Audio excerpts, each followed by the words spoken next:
Here's what you need to know before you go on a fast. Number one, fasting is spiritual.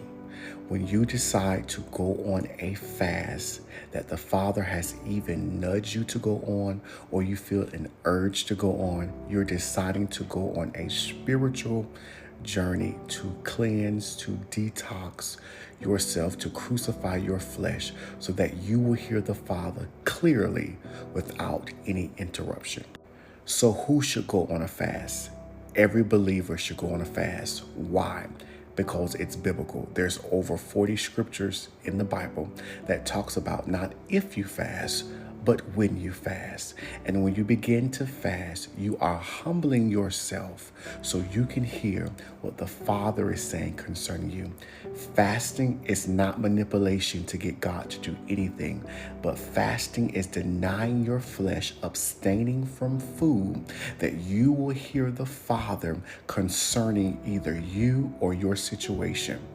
So how often should you fast? There are different types of fast. There's the 24-hour fast. There's the 3-day fast. There's the 7-day fast. There's the 21-day fast. There's the 40-day fast. There is a weekly fast where people either fast on a certain day every week. There is a corporate fast. There is a normal fast. There's a partial fast. There's a regular fast. And I want to talk about it so you will have instructions on how and when to fast. So let's talk about a partial fast. A partial fast is restricting yourself from certain foods and drinks for a restricted time.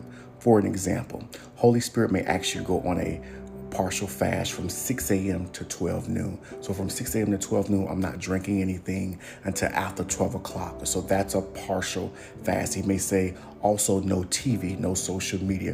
Whatever the Holy Spirit tells you to do, do it.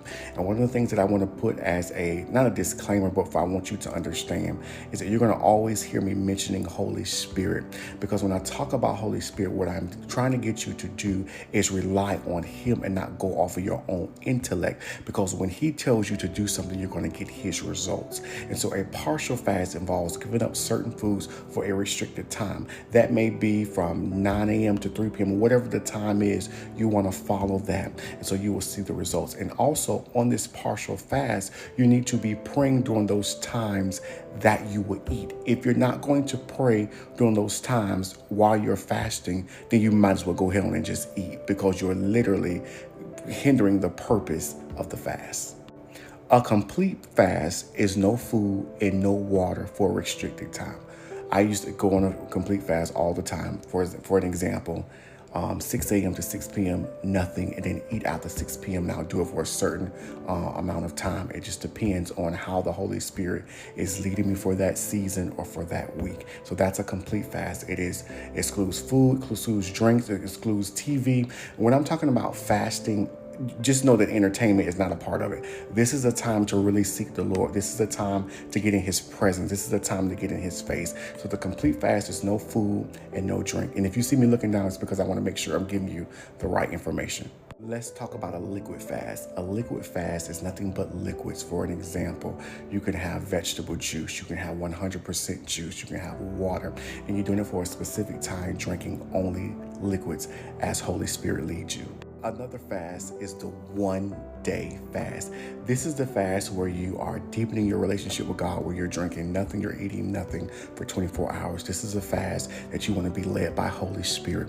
This is a 1-day fast to literally deepen your faith, but also to deny your flesh so that you will hear the Father even clearer. This is the 1-day fast. It is no food, it's no drink.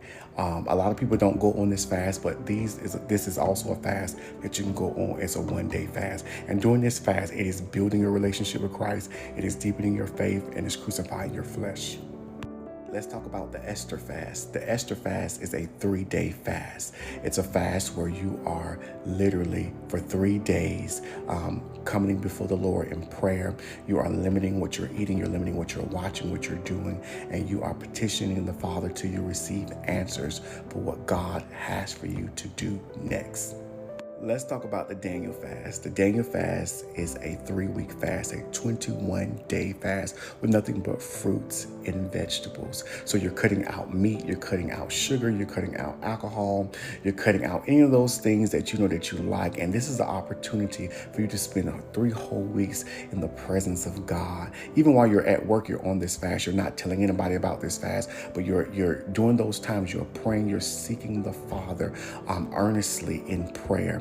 And those moments that you would eat, you would literally let that go, turn your plate down to really spend that time with the Father. So that's the 21-day Daniel fast. A lot of people go on this fast in the beginning of the year, but I'm telling you, if you would just listen to the Holy Spirit, whenever he tells you go on this fast, go on this fast. And the last one is the 40-day fast. And Jesus went on this fast. And a lot of people do not go on this fast because this is a fast that the Holy Spirit has to put you on, has to call you on. And so you don't want to go on this fast unless the Holy Spirit has directed you to go on a 40-day fast. So all in all, prepare yourself for a fast, whether it's the 1 day, the 3 day, the 7 day, the 21 day, or the 40 day. I'm telling you, the reward is so worth it. And when you're on a fast, this is not a time to tell anyone, don't look sad, don't look mopey, don't look like I'm on a fast, I can't eat that, or I wish I could. Go on a fast, be sincere, because as you go on a fast, God is dealing with your heart. As you go on a fast, God is dealing with your mind, your perception, your perspective. As you go on a fast, God is dealing with those things that you, if either covered up or hidden. God says, I want to deal with those things on a fast. What happens if you eat on the fast and you weren't supposed to? You don't sit there and allow condemnation to sit in. You get up, you dust yourself off, and you keep going on your fast. It's the enemy's job to get you to quit while you're on your fast, but you stay committed to it. So even if you messed up, you say, you know what, I ate this, I forgot about it. This and third, don't completely shut the fast off. Keep going. Just start over. Just start going back on what God has told you. So if you messed up that morning, continue that afternoon. Don't allow nothing to stop you from hearing the voice of God.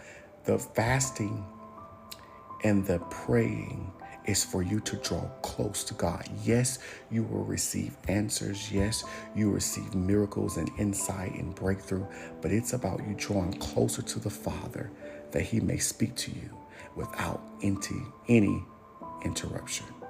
Have a good one.